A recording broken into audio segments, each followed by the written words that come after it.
Hi guys, Warsemel nga pala. So welcome back again sa panibagong video natin. So may bago ako share sa inyo guys na isang play to earn na related siya sa cryptocurrency no guys. So ang kagandahan ba dito guys is kapag nag-register tayo dito ay makaka-receive tayo ng game gems na worth 4 USDT. So upgrade to VIP and get $5 rewards directly to our account no. So new user welfare package yan guys. So ayan guys, nasa description lang yung link or kaya pin comment. So click nyo na lang yun.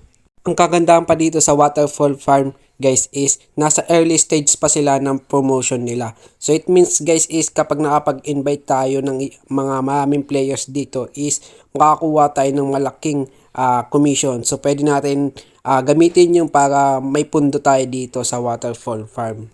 As you can see guys, meron tayo ditong 114 USDT. Nakaka-recharge lang natin kanina. So pwede tayo pumili dito guys ng USDT network na TRC20 o kaya BIP20. So make sure lang natin guys na i-copy natin palagi yung recharge address, no? So pwede tayo gumamit dito ng kahit na anong wallet, Binance Wallet, Trust Wallet, MetaMask Wallet. So kahit na anong wallet guys ay pwede dito. So yun guys, nagbukas tayo dito ng ating Binance Wallet, no? So punta lang tayo dito sa wallet, nasa baba guys, and then yung spot, and then yung withdraw. Yan guys. So turuan ko kayo kung paano mag-recharge sa Waterfall Farm. Yan guys, so wait lang natin yan guys, and then pwede natin i-charge yung USDT. Yan guys, click lang natin, then send via crypto network. And then yan guys, so pwede na tayo dito mag-set up ng amount na gusto natin na i-withdraw at ipunta dun sa Waterfall Farm. So lagay lang natin dyan yung recharge address natin sa Waterfall Farm, and then TRC20 make sure natin guys, o kaya BIP20. And guys, so maalin guys na pinili natin na crypto network dun sa Waterfall Farm. So ganun lang kadali guys mag-recharge dito kay Waterfall Farm.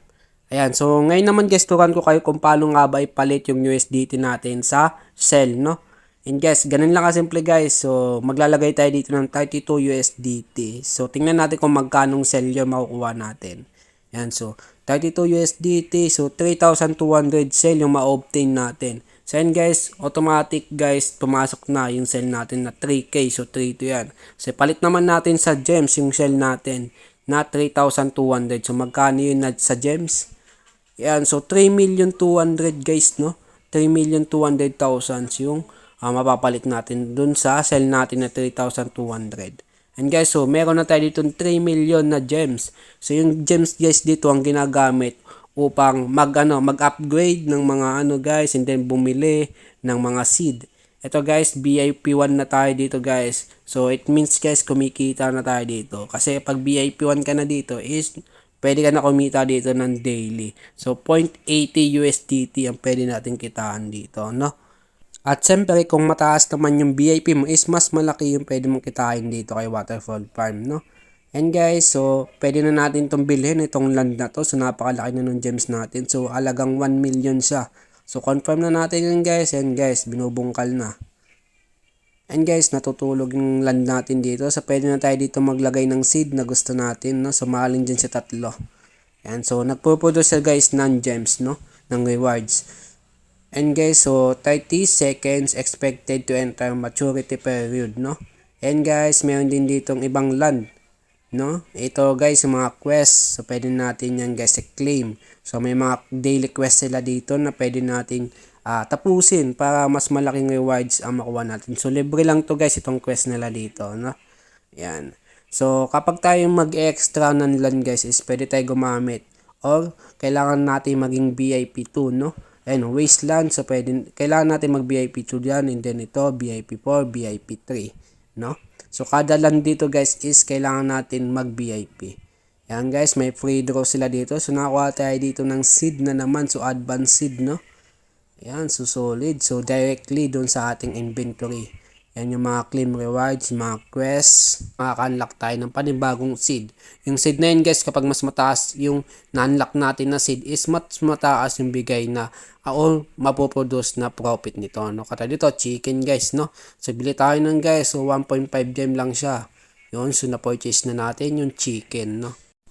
So subukan naman natin guys na magpa VIP 2 dito kay Waterfall Farm. So may natira pa tayo dito na 82 USDT, no? Yan, so palit lang natin ulit ito sa Shell. Itong 82 natin. So 82. So magkano yun? So 8,200 na ma-obtain natin. So submit lang natin yan. So nakakuha tayo dito ng 8 no? So exchange naman natin dito sa gems. Itong sell natin. So 82,000 yan guys. So 8,200 yan guys. Ang papalit sa atin ay 8,200,000 na gems. So submit natin yan. Ayun guys. So 9 million na. So, pwede natin to bilhin itong nakita natin dito kanina. Ito. Yan. So, unlock natin yan. So, 200 gems yung kailangan. So, confirm natin yan. Ayun. So, nabili natin. So, nakabili nga pala tayo dito guys ng chicken. Yan guys. May chicken tayo dito na nabili. So, full na daw siya guys. So, pwede tayo dito mag-steam ng total na 3 million gems, no? So, para ma-unlock. Ayan. Okay.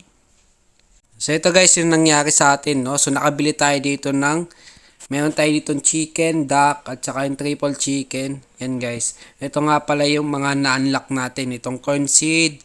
Yan guys, 4 na yan. And then ito naman, yung duck at saka chicken, na-unlock na natin yan sa VIP 2. So, ito yung VIP 2 guys, no? So, na-unlock natin yung 1 runs and 1 land unlock at VIP 2 and title, no? And guys, yung title, so VIP 2. So, kapag VIP 3 tayo naman guys, yan. May mga ma-unlock pa tayo dyan. So, habang pataas na pataas yung VIP natin. So, ito nakakuha tayo dito ng egg. Nasa inventory. Galing sa chicken natin. Ito yung egg guys, no?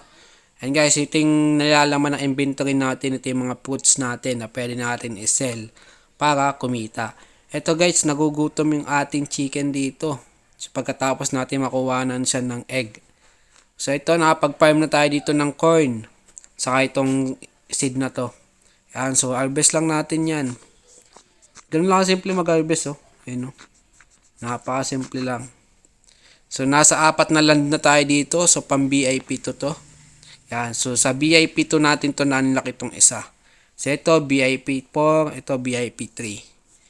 Yan, so, pakainin natin yan. So, meron na tayo ditong 4 na seed, no? So, try natin yan. So, yun, hindi na pala siya nagutom. No?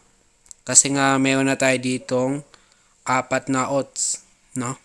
So, planting oats seed can yield sell coin in market trading. Yan. So, pwede tayo dito makakuha ng sell coin. Itong pag ito'y binenta natin. So, ganito din dito sa corn, no? Sa corn seed. Ganun din. So, pwede natin i-sell yan doon sa market.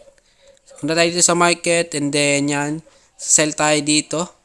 So, kunwari, sell natin itong nakuha natin. Yan. So, into sell, no? Pwede natin pataasin yan kung anong gusto natin. At hindi ito napaparm. Yan. So, ano lang tayo dito.